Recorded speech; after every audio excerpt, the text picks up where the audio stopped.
Selamat pagi teman-teman semuanya.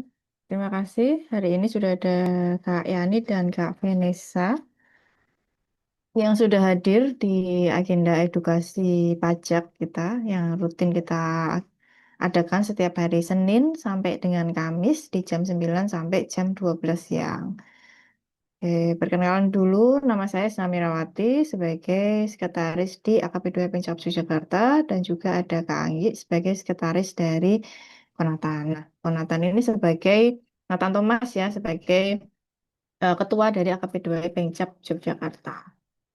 Nah, untuk hari ini agenda kita materi yang akan kita bahas adalah panduan untuk pelaporan SPT tahunan orang pribadi bagi orang pribadi atau wajib pajak yang memiliki pekerjaan bebas gitu. Jadi karena ini sudah memasuki bulan Maret ya, nanti maksimal untuk SPT tahunan orang pribadi dilaporkan maksimal tanggal 31 Maret 2026 untuk tahun pajak 2025, sehingga materi kita masih terkait dengan SPT tahunan orang pribadi.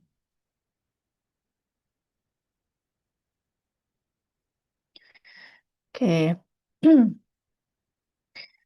Nah, yang pertama, pastikan ketika kita mau lapor untuk tahun pajak 2025 ini, kita sudah mengaktifkan akun Cortex kita, gitu. Jadi, jangan lupa akun Cortex-nya itu diaktifkan, nanti bisa diaktifkan secara online atau secara mandiri ya, di web Cortex. Kemudian jika masih mengalami kendala, nanti bisa langsung ke KPP terdekat. Jadi tidak usah KPP terdaftar, misalkan sedang tidak ada di kota domisili kota KPP terdaftarnya gitu. Jadi untuk aktivasinya bisa dilakukan di KPP terdekat. Oke. Kemudian di sini untuk kasusnya adalah wajib pajak yang memiliki pekerjaan bebas sehingga perhitungan pajak terutangnya nantinya akan menggunakan norma penghitungan penghasilan neto. Jadi dalam menghitung penghasilan netonya, orang pribadi tersebut atau wajib pajak tersebut menggunakan tarif norma gitu. Nah, untuk skenario kasusnya adalah di situ wajib pajak orang pribadi sebutlah Tuan A gitu ya. Bekerja sebagai akuntan atau dalam hal ini bukan pegawai tetap, tapi sebagai tenaga kerja lepas yang dihandle atau yang bekerja di suatu perusahaan. Nah, sebutlah perusahaannya ini namanya perusahaan Z. Selama 1 tahun penuh dari Januari sampai dengan Desember tahun 2025. Nah, penghasilan yang diterima atas akuntan tadi, fee yang diterima itu sebesar 2,4 miliar. Lalu dia bekerja tinggalnya, domisilinya ada di Jakarta dan sudah menyampaikan pemberitahuan penggunaan norma di untuk tahun pajak 2025, ini berdasarkan aturannya per 17 tahun 2025 dengan tarif norma sebesar 50%. Nah, ini jadi kalau kita memiliki pekerjaan bebas, kita bisa menggunakan tarif norma, nanti kita sampaikan ke KPP ya, atau kalau sekarang itu bisa mengajukan lewat Cortex gitu. Nah, cuman pengajuan penggunaan norma ini ada batasannya. Jadi kalau tahun 2025 kita mau mengajukan norma, berarti maksimal seharusnya di tanggal 31 Maret tahun 2025 kita sudah mengajukan penggunaan norma gitu. Nah, kalau sudah lewat gimana? Kalau sudah lewat ya berarti kita tidak bisa menggunakan norma gitu. Nah, lalu kalau misal tahun berikutnya, berarti untuk tahun pajak 2026 kita mau menggunakan tarif norma, berarti maksimal nanti di tanggal 31 Maret 2026 kita harus mengajukan pemberitahuan penggunaan norma gitu. Jadi batasannya adalah 31 Maret tahun pajak bersangkutan. Nah, kemudian Tuan A ini memiliki harta pada akhir tahun. Yang pertama adalah tabungan sebesar 100 juta, lalu juga rumah sebesar 200 juta. Ini perolehannya untuk rumah tahun 2015.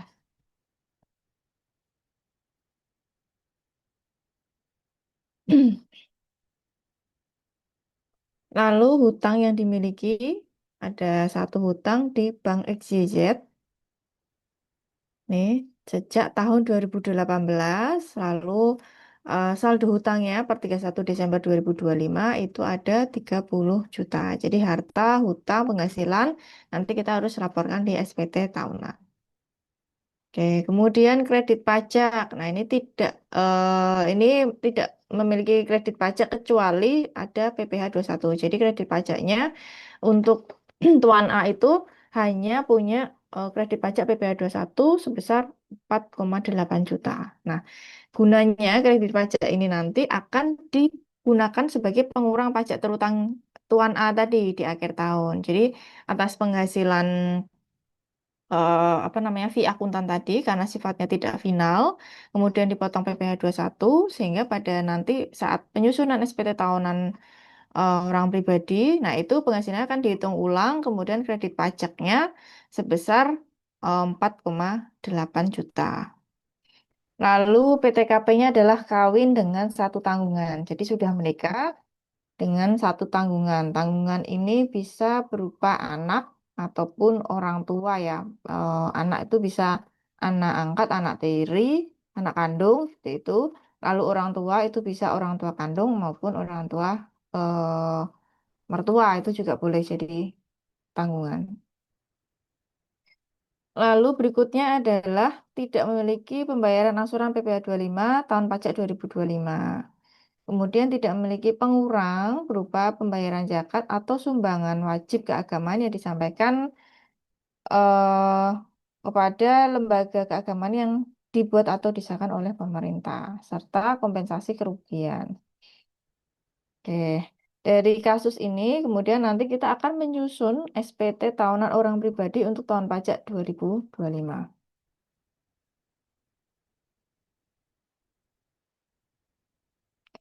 Nah, yang pertama adalah kita login atau masuk ke akun Cortex kita masing-masing.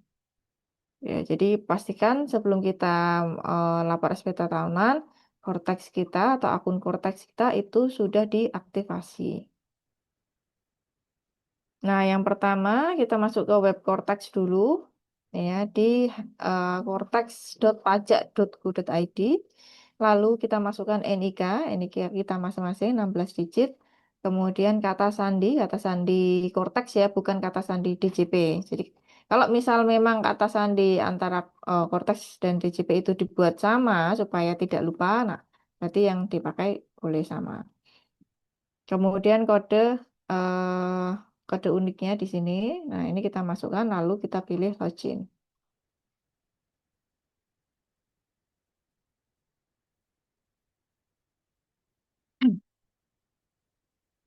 Nah, ini ada panduan ketika wajib pajak menggunakan atau memilih menggunakan Norma sehingga ada pemberitahuan ke KPP atau ke DJP ya. Kalau di sini melalui Cortex tidak perlu langsung ke KPP. Yang pertama kita masuk dulu ke layanan wajib pajak. Nah, dari layanan wajib pajak ini, kemudian kita pilih buat permohonan layanan administrasi, lalu nanti akan muncul tampilan seperti ini. Jadi ada daftar jenis layanan, nanti kita pilih kalau kita mau memilih menggunakan Norma atau MPPN, berarti kita pilih yang kode AS.04. Nah, ini kita pilih, lalu kita klik simpan.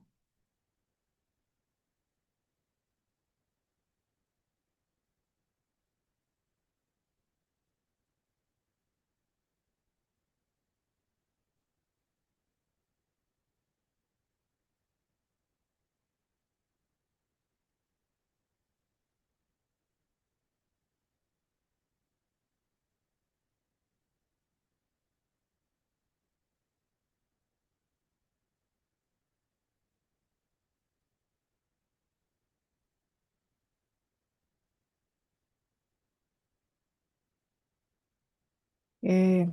Nah, setelah mengajukan, nanti apa namanya pemberitahuan penggunaan PPN-nya.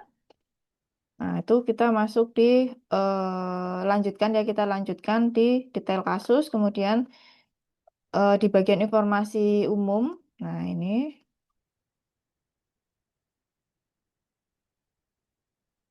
Nah, nanti kan ada kasus yang kita ajukan apa? Misalkan tadi terkait permohonan NPPN. Berarti kita pilih di alur kasusnya. Nah, sampai dengan nanti disetujui gitu. Nah, ini kan statusnya diproses. Nah, nanti sampai berubah menjadi disetujui. Nah, kalau sudah disetujui, nanti otomatis bisa kita unduh ya, apa namanya, bukti permohonan penggunaan MPPN-nya. Oke. Nah, ini kalau sudah menggunakan MPPN.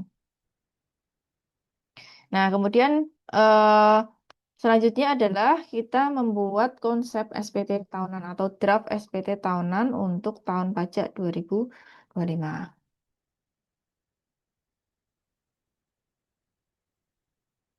Nah, untuk pembuatan SPT tahunan, jadi yang pertama adalah kita masuk dulu di menu surat pemberitahuan atau SPT.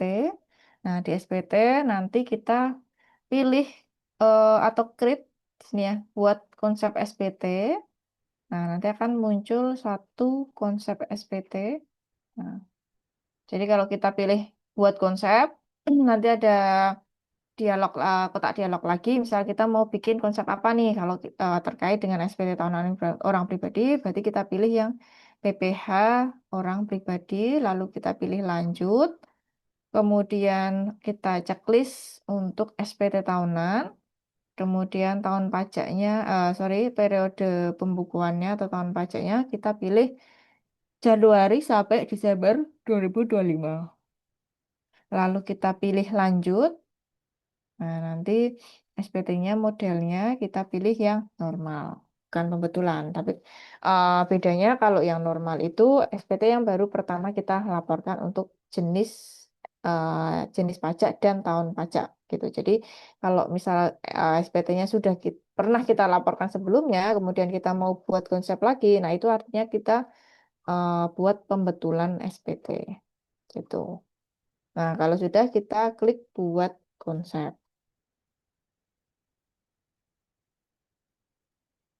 Nah, setelah konsep berhasil terbuat, nanti akan muncul tampilan seperti ini ya. Jadi ada satu konsep, konsep SPT. Kalau kita klik bagian konsep SPT, nanti akan muncul satu daftar konsep SPT. Nah, tinggal kita pilih yang gambar apa pensil ini untuk mengisi atau melengkapi SPT tahunan sebelum kita submit untuk lapor. Nah, sekarang masuk ke pengisian.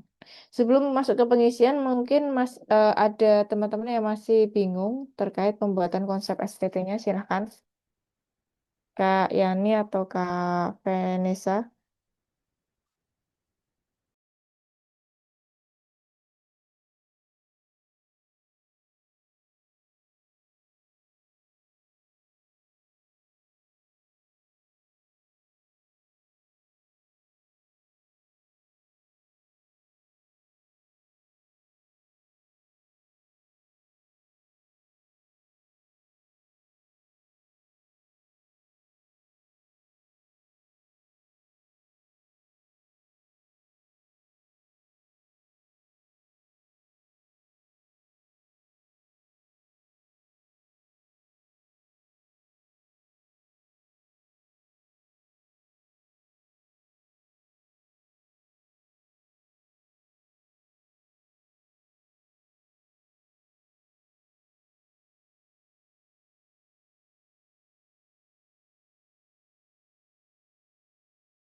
Oke, yang pertama untuk permohonan MPPN, NPPN, norma penghitungan penghasilan itu, kita masuk ke menu layanan, layanan wajib pajak, lalu kita pilih buat permohonan.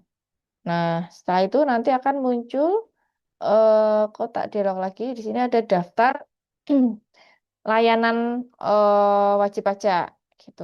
Jadi terkait dengan penggunaan NPPN, kita bisa pilih AS.04 yang ini. Jadi pemberitahuan penggunaan NPPN dan pembukuan stesel kas gitu. Nah, kalau sudah kita klik simpan. Jadi kita pilih ini dulu lalu klik simpan.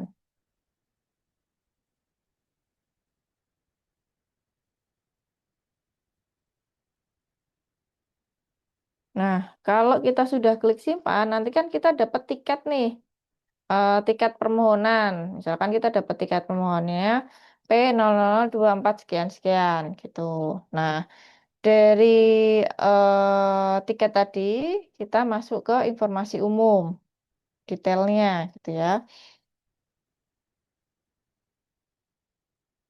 Nah, kalau kita buka informasi umum terkait eh, nomor permohonan tadi itu seperti ini. Tuh, jadi ada nomor permohonan, tipe, dan sebagainya. Nah, berikutnya kita masuk ke kasus saya. Jadi, kalau yang di sini tuh kan alur ya. Bentar.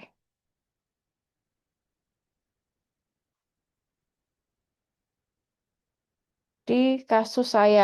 Jadi kan kita tadi sudah apa namanya mengajukan permohonan, sudah dapat nomor antrian, terus kita masuk ke eh, submenu kasus saya.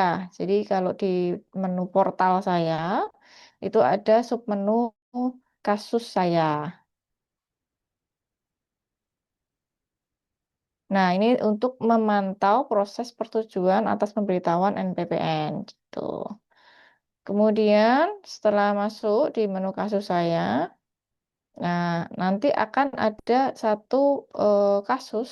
Misalnya tadi kita hanya mengajukan permohonan pengajuan NPPN. Nah, itu kan muncul nih nomor tiketnya P00244454 gitu.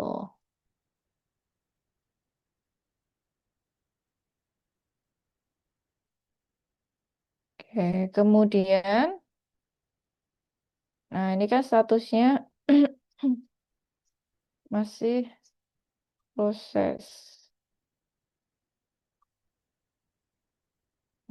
Jika pemberitahuan penggunaan NPPN telah disetujui oleh KPP, maka dokumen pemberitahuan NPPN akan muncul pada tabel daftar kasus saya.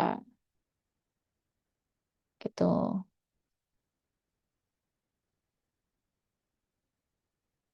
Nah, ini kalau misalnya sudah disetujui, itu nanti akan muncul di bagian sini kasus saya. Nah, berikutnya, kalau misalkan sudah muncul, kita bisa cek juga di profil kita di sub menu fasilitas saya. Nah, fasilitas saya itu sudah ada belum pemberitaan penggunaan NPPN seperti itu.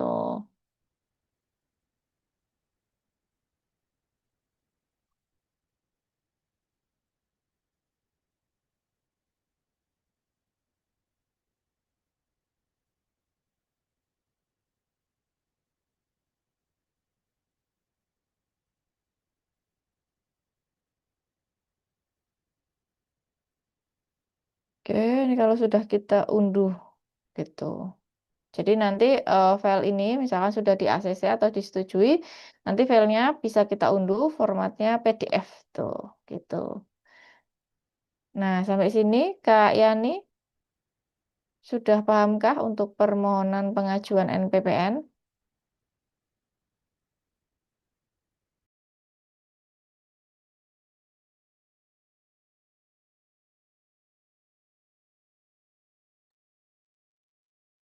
Oke, sama-sama. Nah, kita lanjut ya. Tadi di sampai mana tadi ya? SPT, pembuatan konsep. Hmm, tadi sudah pembuatan konsep.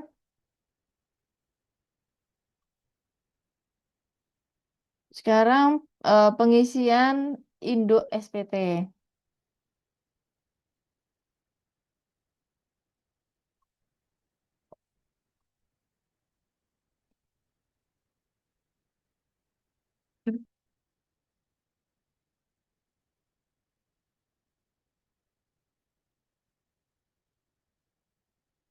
Nah, ini tampilan untuk pembuatan konsep tadi, karena kita belum fix ya, masih ada yang perlu diisikan, berarti kita pilih tombol atau icon pensil tadi untuk mengubah. Nah, di bagian Indo SPT itu tampilannya nanti kurang lebih seperti ini. Udah. Nah, ini kita posting dulu ya, supaya nanti data-data perpajakannya muncul. Jadi data-data yang sudah masuk di Cortex itu akan otomatis eh, terhubung dengan SPT kita, draft SPT kita di Cortex gitu. Jadi tahun pajaknya tahun 2025, lalu periodenya Januari sampai Desember, kemudian status SPT-nya adalah normal karena sebelumnya belum pernah lapor SPT tahunan.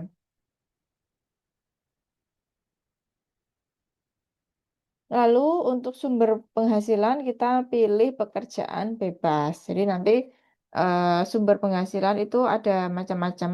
Nah, ini karena kasusnya adalah pekerjaan bebas, berarti kita pilih sumber penghasilannya dari pekerjaan bebas.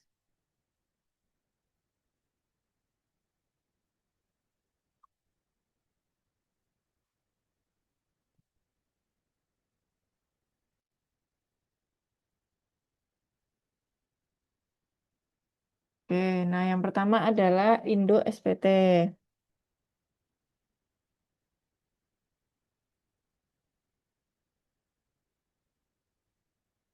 Nah, di Indo SPT di sini nih.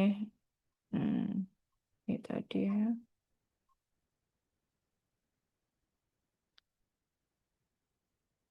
Hmm. Yang bebas terus diposting untuk datanya supaya masuk. Nah, terus kita milih L1.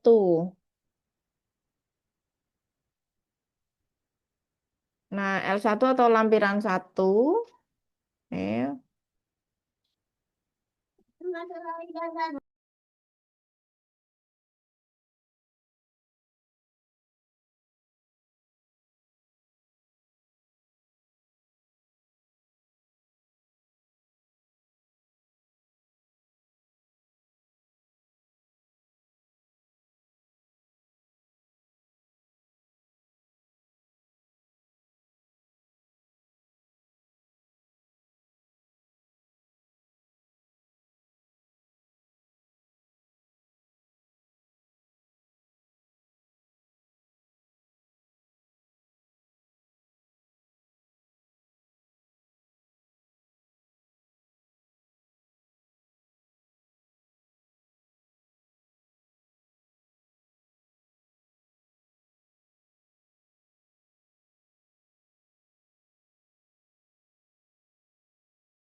oke.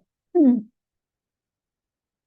Nah, di bagian ini SPT A, bagian identitas. Nah, itu nanti akan muncul secara otomatis ya sesuai dengan data profil kita di Cortex. Ada NIK, nama, jenis ID, kemudian nomor ID, NIK, kemudian nomor telepon dan email. Nah, ini secara otomatis sesuai dengan data yang ada di Cortex. Lalu kewajiban perpajakan suami dan istri, ini misalkan ada sudah menikah. Nah, kalau di pajak itu kan ada KK, PH, MT, dan HB. Ada 4 jenis kewajiban perpajakan untuk suami istri. Nah, itu tergantung dari kondisi masing-masing di keluarga tersebut. Apakah mereka ada perjanjian pisah harta, misalkan, berarti kalau ada, berarti pelaporan perpajakannya menggunakan PH. Lalu misalkan si istri memilih untuk melakukan kewajiban perpajakannya sendiri, berarti menggunakan nanti pilih yang MT gitu. Atau misalkan kalau sudah berpisah dalam artian sudah bercerai, sudah ada apa namanya ketok palu perceraiannya, misalkan sudah ada keputusan di pengadilan ya. Nah, itu berarti masuknya ke HB.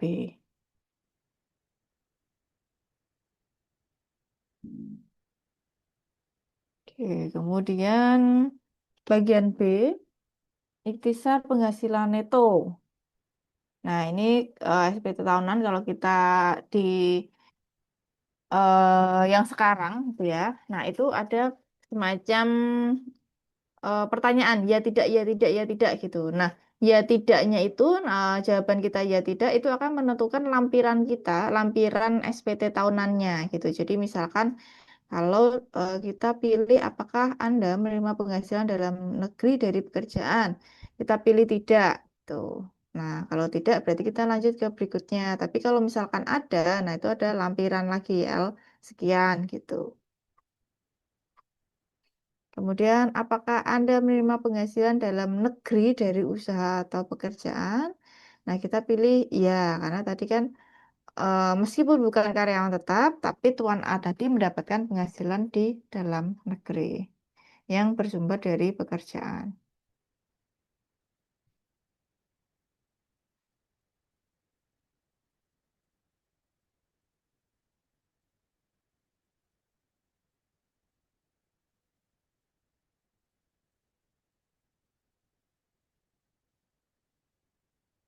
Oke, berikutnya,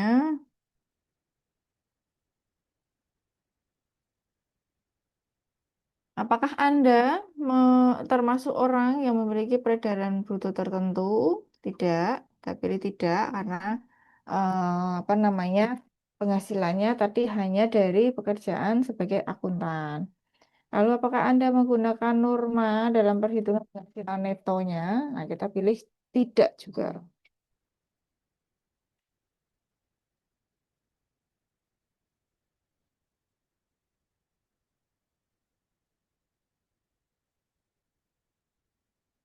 Lalu yang berikutnya adalah apakah Anda menerima penghasilan dalam negeri dari pekerjaan? Sorry, ini tadi. Oh, ini. Apakah Anda termasuk wajib pajak orang pribadi memiliki pekerjaan usaha PPT? Kita pilih tidak. Lalu menggunakan norma dalam menggunakan penghasilan itu kita pilih iya, karena tadi kita sudah mengajukan untuk pajak 2000.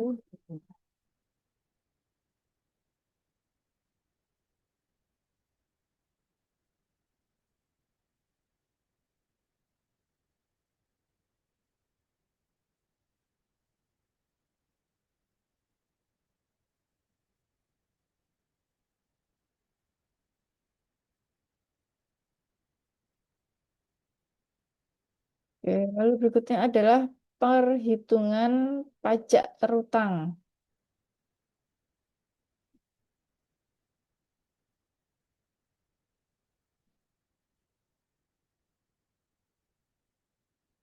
Apakah penghasilan itu setahun? Nah, ini nanti akan terisi. Kemudian apakah terdapat pengurang penghasilan itu seperti kompensasi dan pembayaran zakat? Tidak ada. Kemudian penghasilan neto, pengurang penghasilan penghasilan itu setelah pengurang nanti secara otomatis terisi. Lalu penghasilan tidak kena pajaknya. Tadi K1 ya berarti 63 juta. Kemudian penghasilan kena pajaknya nanti otomatis. Nah, ini kita tidak isi dulu, tapi kita nanti eh, data ini akan terhubung dengan lampiran yang kita masukkan. Jadi nanti kita masuk ke lampiran lalu balik lagi ke Indo.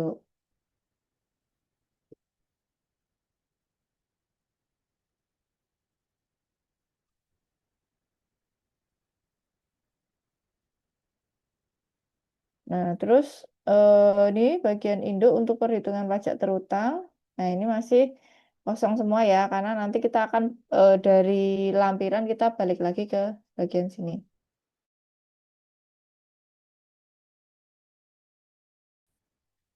Nah, lalu kredit pajaknya tadi ada satu.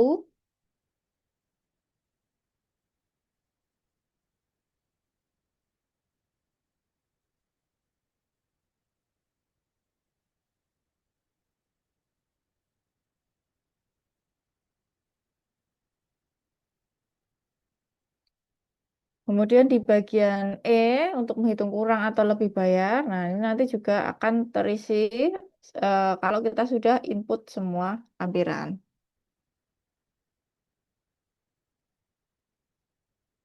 Nah, sebelum dilaporkan, di situ pembetulan diisi jika status adalah pembetulan.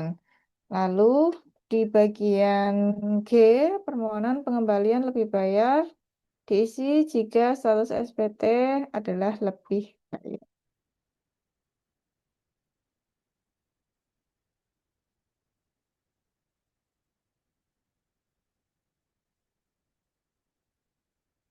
Di sini ada yang mau ditanyakan? Silakan.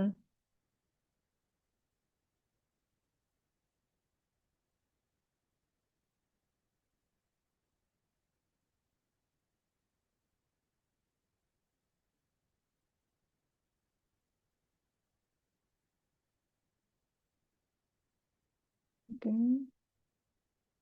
lanjut ya. Ini pernyataan.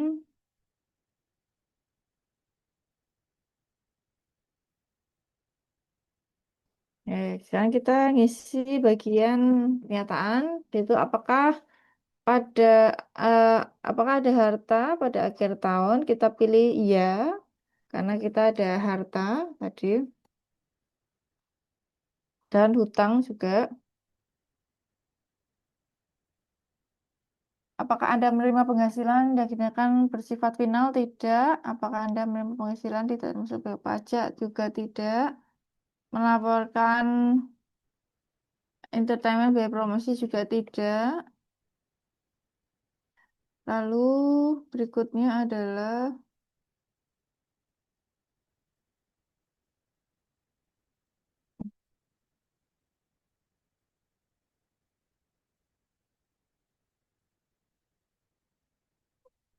pengisian lampiran. Jadi tadi kan ada uang tunai dan rumah ya katanya. Nah, itu kita masukkan sini. Oke. Sampai sini ada yang mau ditanyakan terkait pengisian sampai dengan harta ya. Nah, ini hartanya untuk tabungan.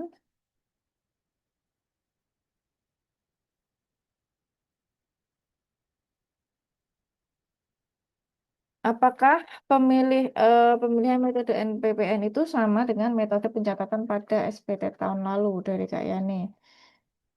Eh, NPPN, jadi pencatatan itu bisa untuk metode pencatatan ya, itu bisa menggunakan PPA final dan NPPN.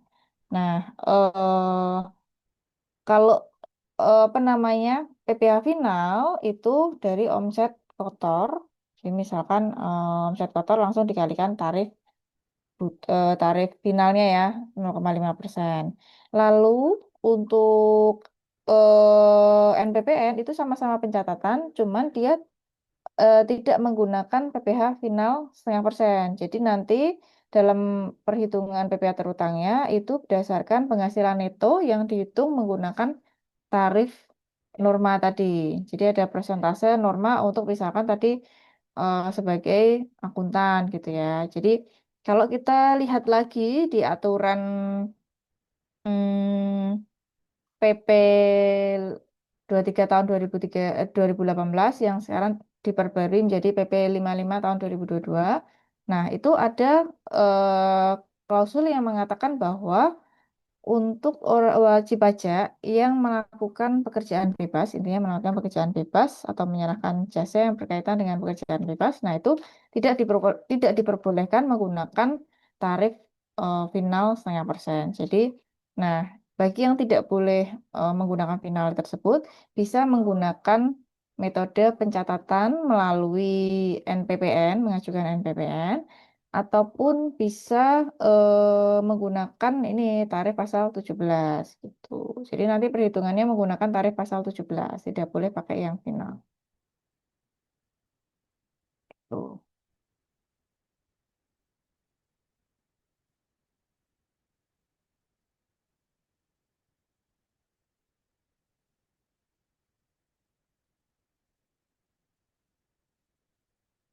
Nah, ini untuk hartanya.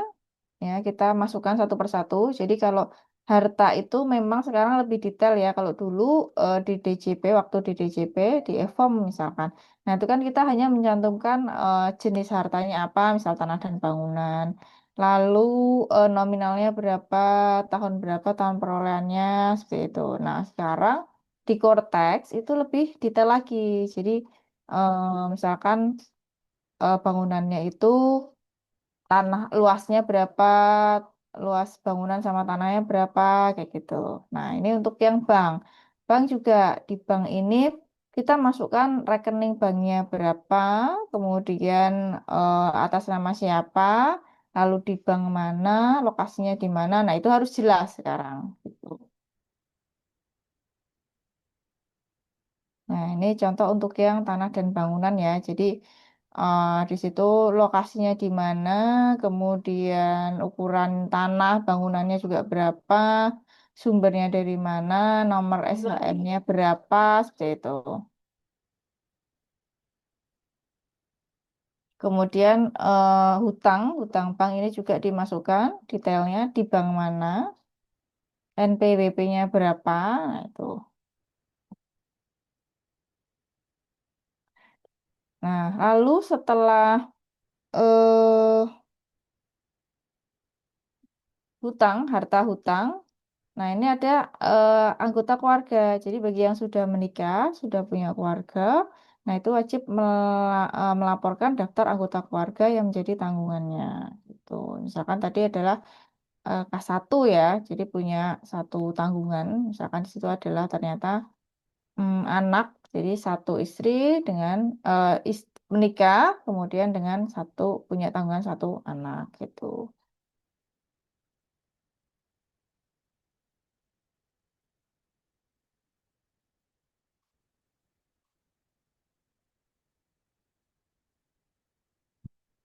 Lalu penghasilan neto dalam negeri dari pekerjaan. Nah, ini tadi penghasilan dari akuntan itu kita masukkan sebagai ini penghasilan neto dari pekerjaan. Ini.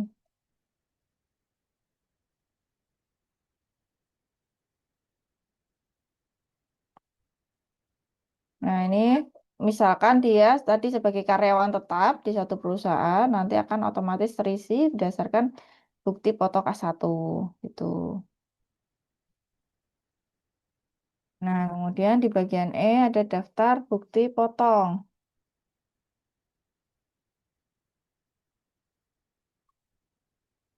Nah, ini tadi dia ada bukti potong satu ya, PPh 1 senilai 4 jutaan.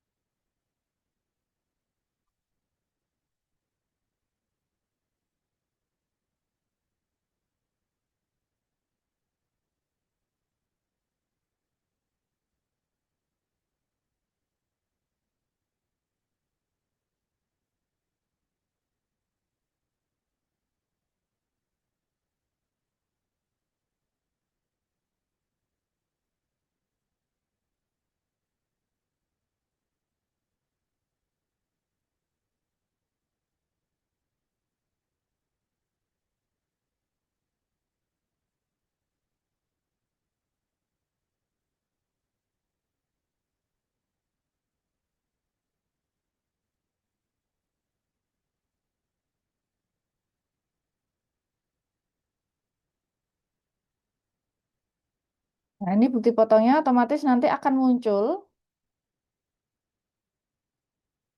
ya, di Cortex masing-masing gitu. Ada satu bukti potong, kemudian lampiran L3B terkait dengan rekapitulasi peredaran bruto. Nih. Nah, ini kita masukkan peredaran bruto per bulan. Jadi omsetnya Tuan A tadi per bulannya berapa? Ini diinput sebagai akuntan ya. Nah, kalau sudah nanti disimpan, nah tampilannya nanti akan seperti ini. Profesinya sebagai usahanya sebagai akuntan, kemudian omsetnya misalkan di sini ternyata ada 2,5 4M.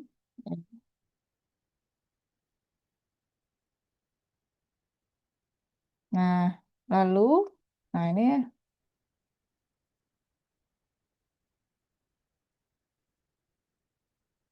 perhitungan penghasilan neto.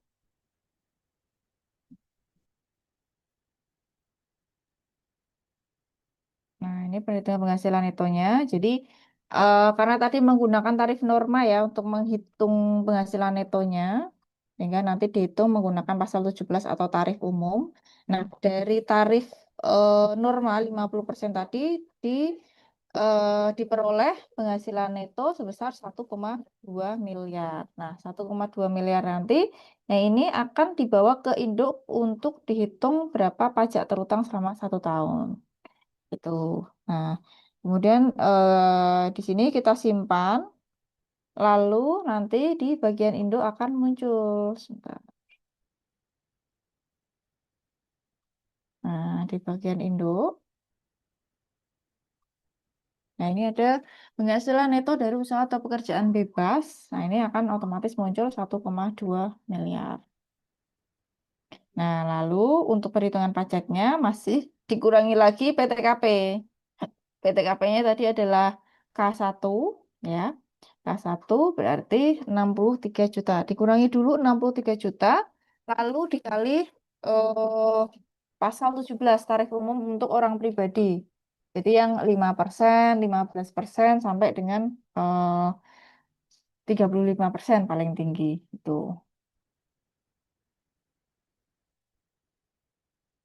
Nah, misalkan dari penghasilan kena pajaknya di situ ketemu 1,1 miliar. Jadi lalu dihitung pajak terutangnya ketemu 285 juta. Kemudian ini sudah ada kredit pajak, jadi PPh 21-nya tadi karena sifatnya juga tidak final, berarti bisa digunakan sebagai kredit pajak. Nah, dari 285 juta dikurangi 4,8 juta sehingga masih ada kurang bayar atau PPh 29 pada akhir tahun sebesar 280 juta sekian gitu. Jadi berkurang 4,8 juta. Nah, kalau sudah sebelum kita submit ini kan harus dibayarkan dulu karena ini kan PPh 29 ya. Dibayarkan, dilunasi dulu. Nah, baru nanti SPT-nya bisa terlapor. Nah, cara pembuatan billingnya, jadi sekarang di Cortex itu berbeda dengan waktu di DJP ya. Kalau waktu kita SPT tahun sebelumnya menggunakan DJP itu kan kita bikin konsep dulu, misalkan kita bikin draft dulu, misalkan di e-form, sudah ketemu kurang bayarnya, kemudian kita bayar, lalu kita input bukti bayarnya, gitu kan. Nah, kalau sekarang di Cortex, itu kita tidak perlu input bukti bayarnya. Jadi, billingnya, kode billingnya, itu ketika kita submit di sini, bagian pernyataan, kita bayar dan lapor, nah otomatis nanti akan muncul kode billing, ya, kode billing, kemudian kita bayarkan. Nah, kalau sudah terbayarkan, nah itu nanti otomatis akan pindah jadi SPT sudah dilaporkan. Jadi kita tidak perlu lagi input MPTN-nya gitu. Jadi tidak perlu input NTPN, nomor tanda penerimaan negara gitu. Sehingga kalau sudah dibayarkan otomatis akan terlapor gitu. Nah, ini contoh yang sudah terlapor. Nanti SPT induknya, SPT-nya kita bisa unduh, tinggal klik yang kita klik ekspor ke dalam PDF. Gitu. Oke, sampai sini ada yang mau ditanyakan atau didiskusikan? Silakan dari Kak Yani atau Kak Vanessa.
Silakan dari teman-teman jika ada yang kurang jelas bisa langsung disampaikan atau ada yang mau ditanyakan seputar SPT tahunan juga boleh silakan.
Dari Kak Yani ya, Kak, jika yang mau lapor SPTOP ini baru pertama kali ini dan masih gadis belum menikah, apakah caranya sama? Tinggal pilih PTKP TK0 tuh, Kak Yani.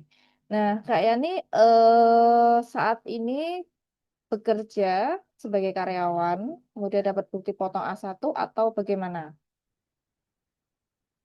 Karena nanti untuk pelaporan karyawan itu berbeda. Kalau yang ini kan orang pribadi tapi punya pekerjaan bebas.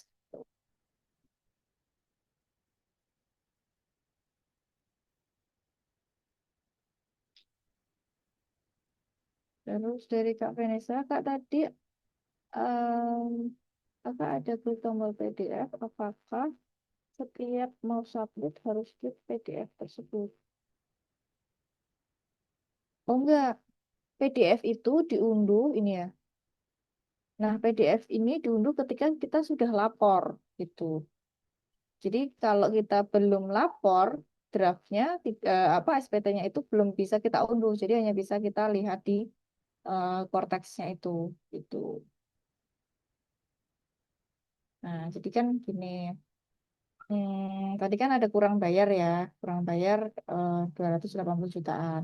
Lalu kita klik bayar dan lapor. Ini otomatis kalau kita klik ini akan muncul ini nih konfirmasi eh, Paspres. Paspres itu gunanya adalah sebagai tanda tangan elektronik gitu. Jadi pengganti EVIN kalau zaman sebelumnya itu namanya EVIN.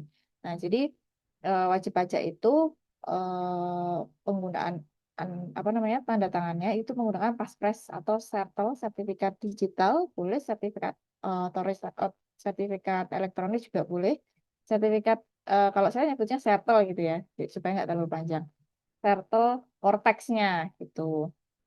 Nah, tadi ada konfirmasi ini tanda tangan kemudian kita misalkan sudah masukkan Paspres kita kemudian kita konfirmasi tanda tangan, nah otomatis nanti billingnya itu akan muncul kode billing PPh 29 untuk pelunasan kurang bayarnya tadi 280 jutanya tadi, betul. Nah, kalau misal sudah billingnya sudah muncul dan sudah dibayarkan, sudah lunas gitu ya 280 jutaan tadi.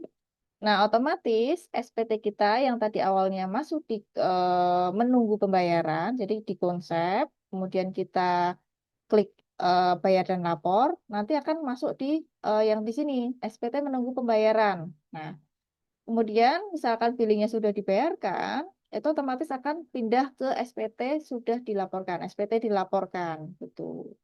Nah, baru kita bisa unduh PDF-nya. Gitu ya, Kak Vanessa.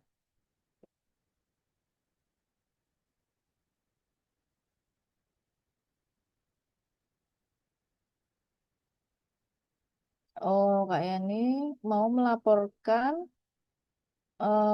SPT anaknya pimpinan tidak bekerja tapi punya usaha.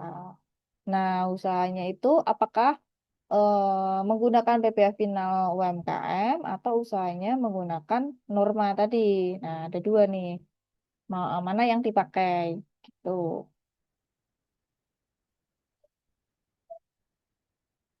Kalau yang UMKM itu pakainya yang final 0,5% dari omset. Tapi kalau yang norma nanti harusnya kalau penggunaan norma itu Maret 2025 itu sudah mengajukan permohonan penggunaan norma gitu Kak. Ya, nih.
Oke,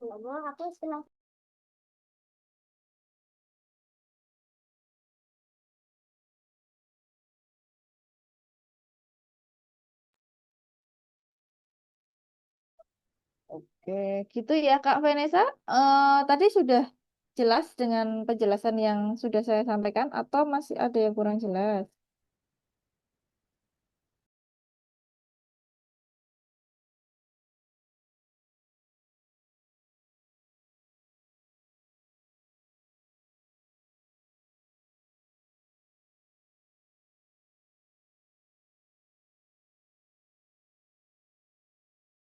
Oke, saya ulangi ya, Kak Vanessa ya. Jadi kan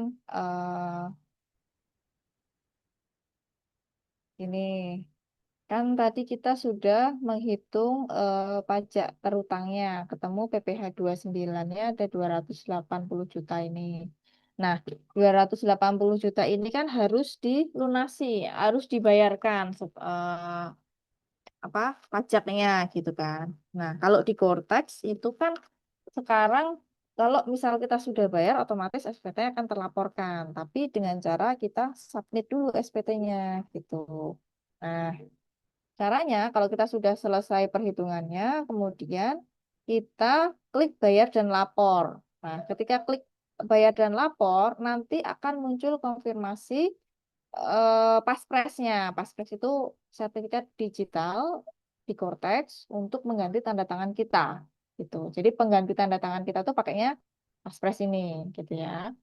Nah, lalu eh, apa namanya? Ketika sudah dikonfirmasi, kemudian otomatis nanti akan muncul kode billing atau ID billing untuk pembayaran pajak 280 juta itu. Nah, ketika muncul ID billing yang awalnya tadi adalah konsep SPT, nanti akan berubah masuk ke status SPT menunggu pembayaran karena SPT-nya apa namanya billingnya belum dibayarkan. Nah, lalu kalau billingnya nanti sudah dibayarkan, sudah lunas, nah otomatis SPT kita akan terlapor, kemudian berpindah status di SPT dilaporkan. Baru ketika kita buka SPT yang sudah dilaporkan tadi, di menu ini ya SPT, lalu SPT dilaporkan, nah kita bisa unduh PDF-nya gitu. Gitu ya Kak Vanessa.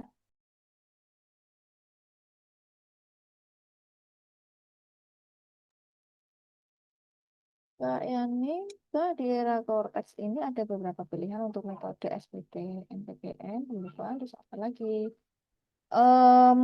NPP, kalau usaha itu NPPN, pembukuan sama satunya UMK, final 0,5%. Jadi tiga,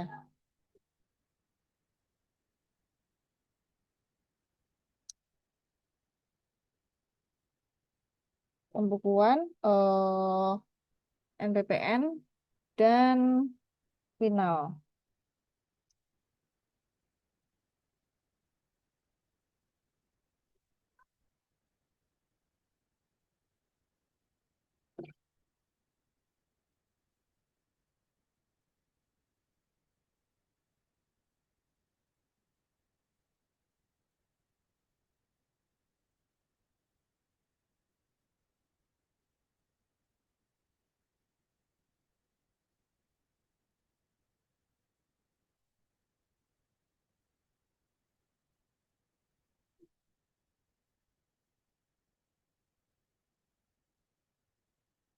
Oke.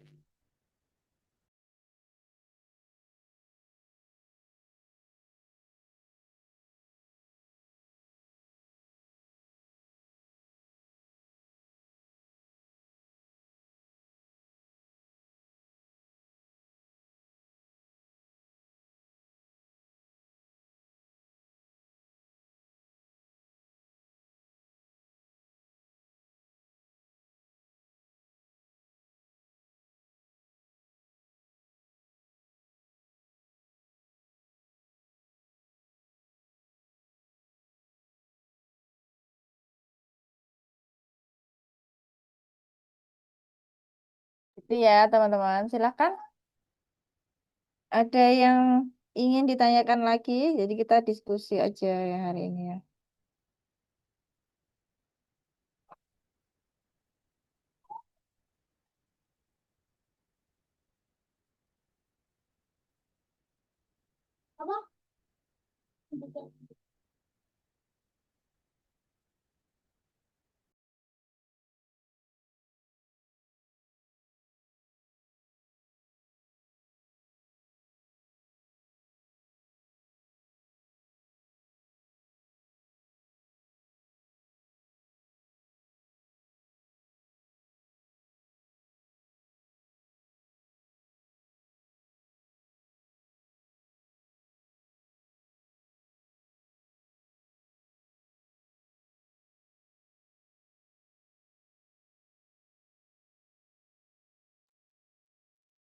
Hmm, oke. Nah, yang pertama, em, logistik usaha di bidang logistik forwarding tadi itu masuk sebagai usaha orang pribadi atau sudah berbadan hukum gitu dulu Kak Yani.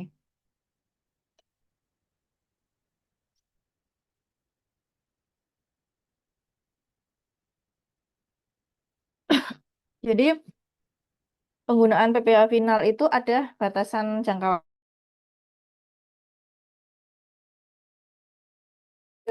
Belum ada revisi terkait em, revisi peraturan dari PP 55 tahun 2022. Jadi PPA final itu kan awal mulanya terbit melalui PP 23 tahun 2018. Hmm, oke. Nah, lalu penggunaannya lalu diperbarui menjadi PP 55 tahun 2022. Nah, yang masih berlaku saat ini PP 55 tahun 2022. Meskipun pemerintah ini ya apa namanya ada wacana untuk melakukan revisi PP 55 tahun 2022 terkait PPh final UMKM, tapi sampai dengan saat ini kan peraturannya belum terbit. Jadi kita juga belum bisa memastikan seperti apa. Tapi yang jelas di PP 55 tahun 2022 itu untuk wajib wajib pajak orang pribadi itu bisa menggunakan sampai dengan 7 tahun pajak. Lalu untuk PT itu 3 tahun pajak, kemudian untuk CV misalkan, nah itu bisa sampai dengan 4 tahun pajak. Nah kalau misalkan dari Kak Yani tadi sudah berbadan hukum PT, nah PT-nya tadi terdaftar di tahun berapa? Itu penting untuk menentukan apakah dia bisa menggunakan PPh final atau tidak. Itu PT-nya itu terdaftar tahun berapa? NPWP-nya. Apakah di tahun 2025, 2024 atau sebelumnya? Nah, kalau sudah di tahun 2019, berarti PT-nya tidak boleh lagi menggunakan final 100% gitu. Nah, kalau tidak bisa menggunakan PPh final 100%, artinya harus melakukan melalui tarif umum untuk badan usaha gitu. Jadi kalau omsetnya itu masih di bawah 4,8 miliar, berarti nanti perhitungan pajaknya adalah dari laba dikalikan em, 11% gitu. Lalu kalau sudah di atas 4,8 miliar sampai dengan 50 miliar, nanti ada perhitungan fasilitas dan non fasilitas gitu.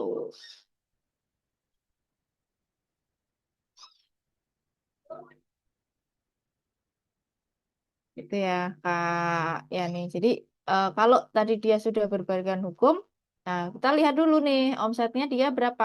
Kalau dia terdaftar di tahun 2019, berarti dia sudah tidak boleh pakai final 0,5%. Artinya harus pakai yang tarif umum. Itu. Nah, tarif umum ini kita lihat dulu omsetnya berapa untuk menentukan dia menggunakan tarif yang mana gitu. Karena untuk badan usaha itu ada yang mendapatkan fasilitas dan tidak mendapatkan fasilitas gitu kayaknya.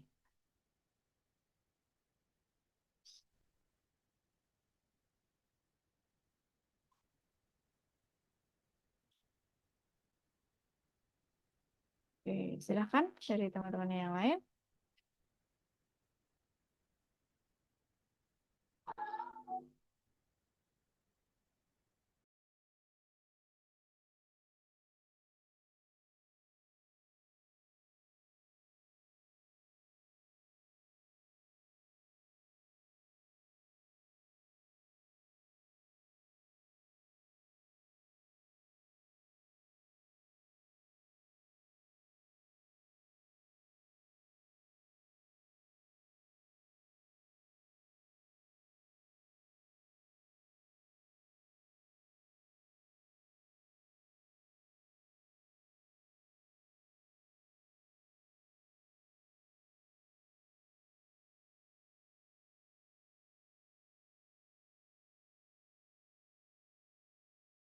Oke, nah lalu untuk yang OP, nah OP ini penghasilannya dari mana Kak Yani? Harus dipastikan dulu apakah dia mendapat gaji dari PT atau dia punya usaha lain yang menggunakan pribadinya sendiri gitu, menggunakan NPWP, NPWP pribadinya sendiri gitu. Tapi kalau misal dia memperoleh penghasilan itu hanya dari gaji PT-nya tadi, berarti dia diakui sebagai karyawan PT gitu. Sehingga tidak perlu menggunakan NPPN. Jadi lapornya hanya sebagai karyawan. Tapi kalau misalkan dia ada penghasilan usaha juga, nah penghasilan usaha ini nanti harus dicek lagi nih, harus dipastikan lagi dia usahanya atas apa misalkan. Kemudian omsetnya berapa, lalu NPWP pribadinya itu tadi dia daftarnya sejak kapan, seperti itu.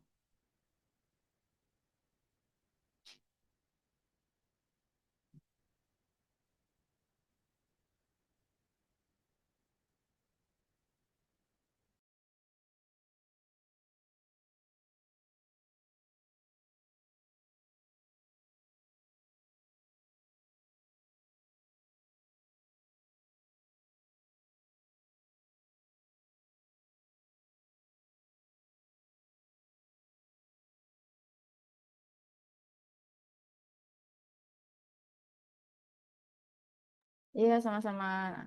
Oke, silakan jika ada yang masih ditanyakan lagi.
silakan dari Kak Vanessa, ada yang mau ditanyakan?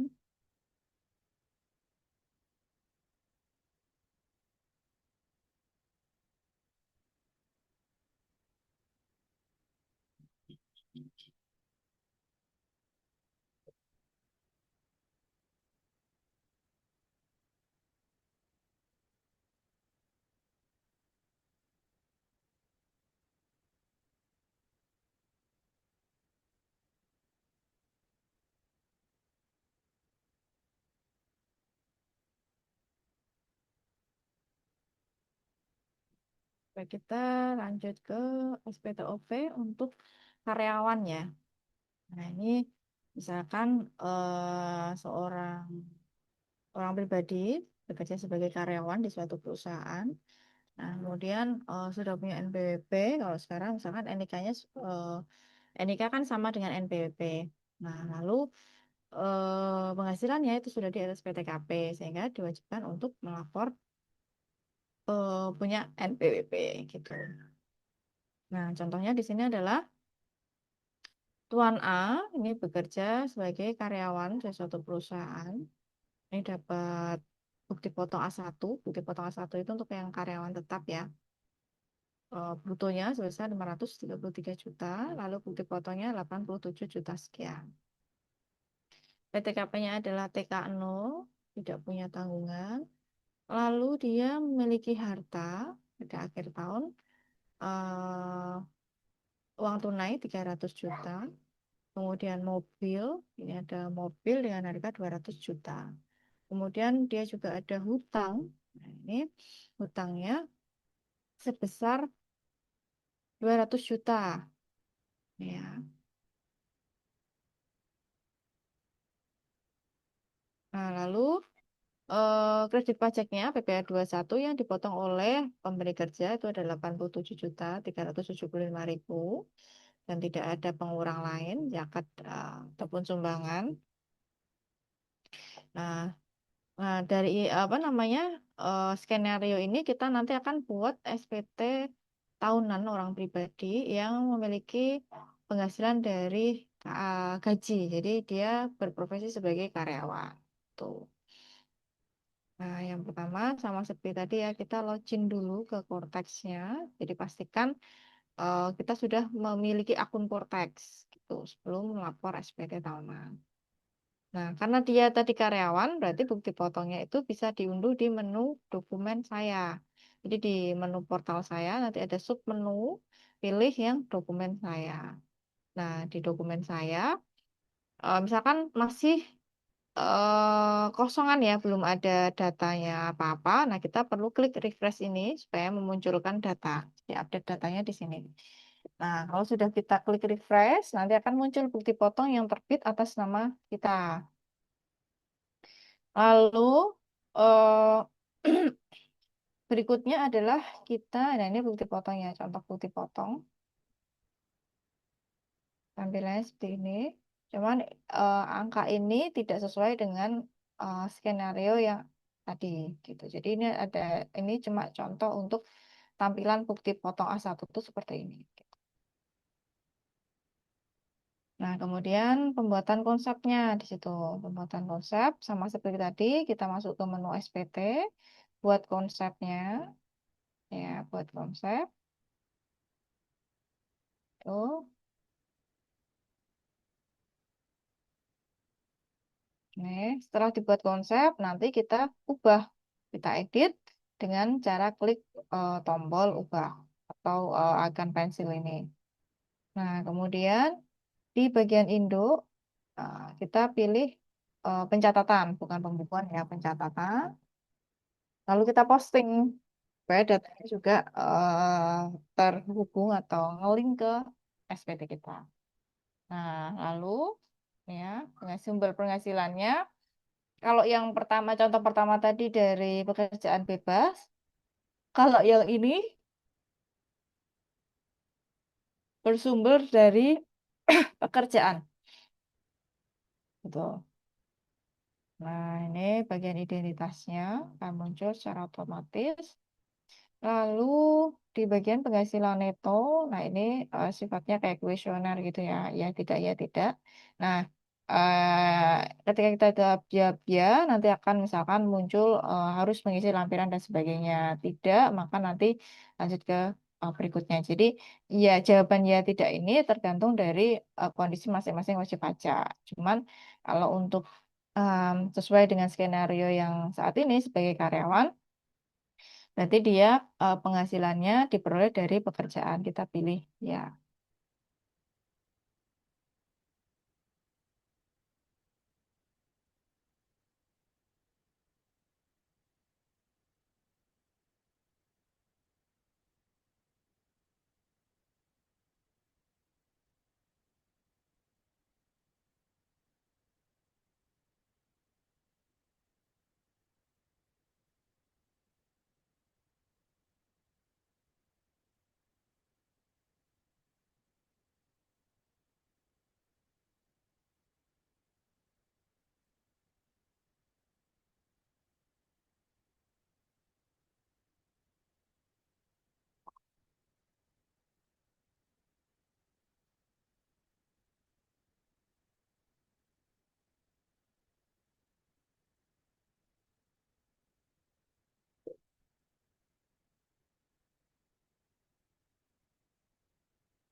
oke, kita lanjutkan ya. Tadi penghasilannya bersumber dari pekerjaan saja.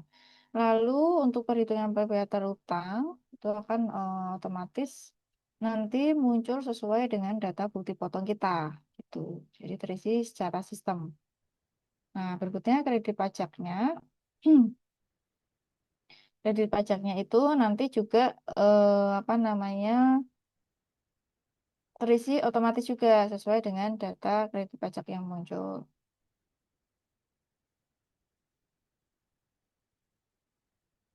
Nah, karena tadi penghasilannya hanya bersumber dari pekerjaan saja, sehingga nanti di SPT-nya statusnya adalah nihil karena pajak yang terutang itu sudah dipotong dan dilunasi oleh pemberi kerja, sehingga kita tinggal melaporkan saja penghasilannya dan juga hartanya gitu, harta kita dan hutang kita gitu. Jadi SPT-nya nanti statusnya nihil, tidak ada kurang bayar, tidak ada yang harus dibayarkan, PPh 29-nya tidak ada.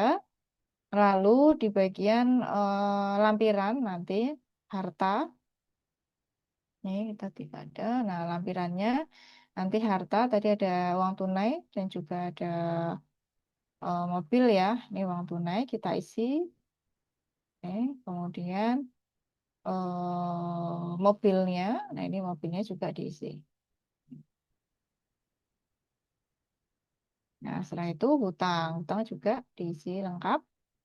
Kalau sudah anggota keluarga karena tidak ada tadi adalah TK 0, tidak ada apa namanya istri dan anak belum berkeluarga sehingga dikosongin saja.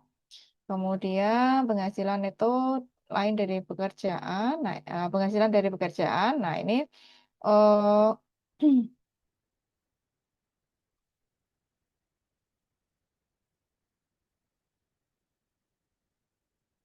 nah, ini apa namanya? Secara otomatis akan terisi terkait dengan bukti potong A1 tadi.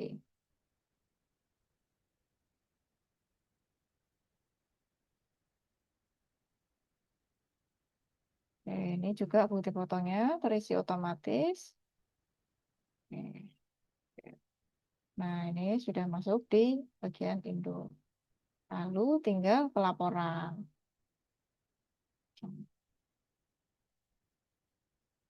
Nah, ini ketika kita lapor, pasti kita akan diminta untuk kode konfirmasi sertifikat digital. Nah, ini sebagai penanda pengganti tanda tangan tadi.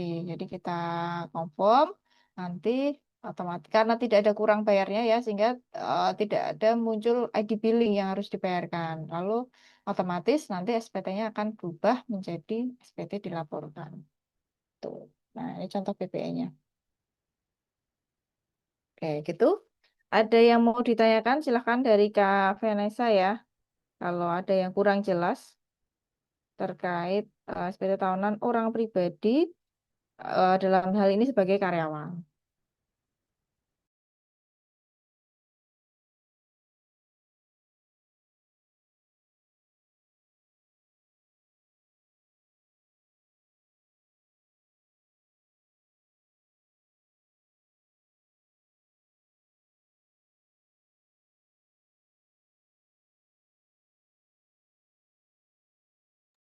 Nah, nanti bisa di ini ya, apa namanya? Jadi di Cortex itu ada satu saluran simulasi, Cortex simulasi.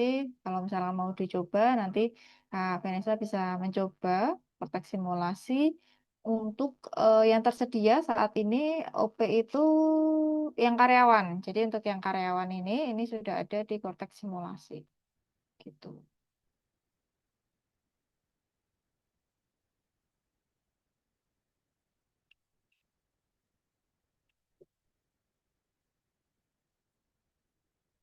Untuk Kak Vanessa, sorry, Kak Vanessa sudah punya NPWP?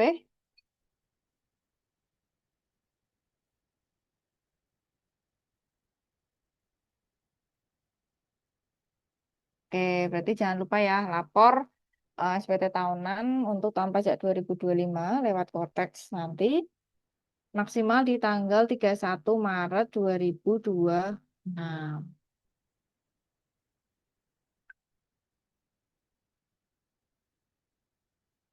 Itu.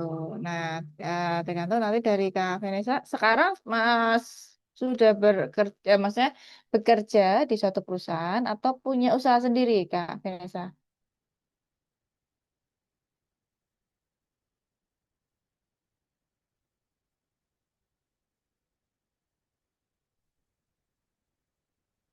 Oh, magang ya. Magang itu digaji juga nggak? Kan ada beberapa magang yang digaji, ada juga yang magang nggak digaji.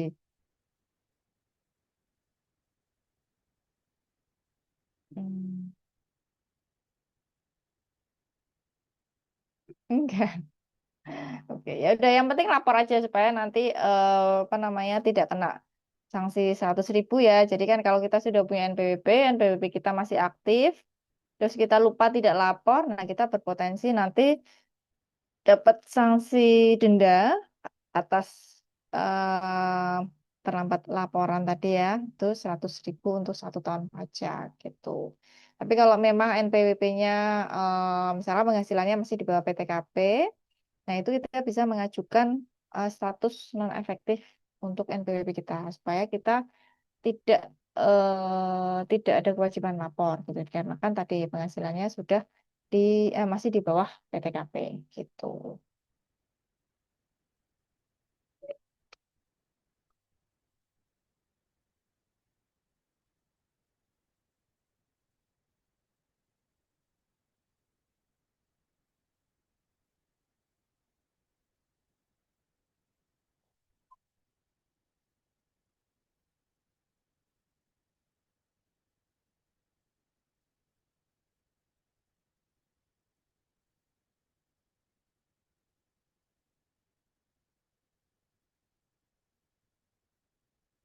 Oke, gitu ya.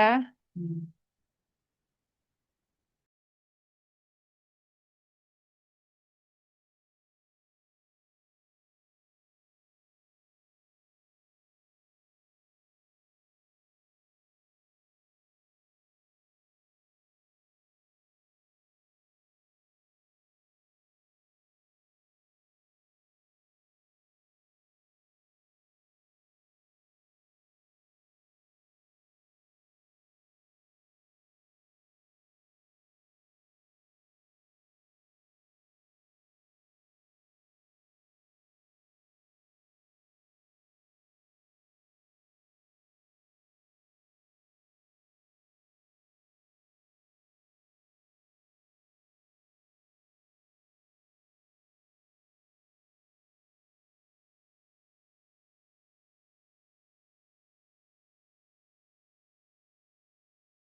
Boleh Kak, silakan.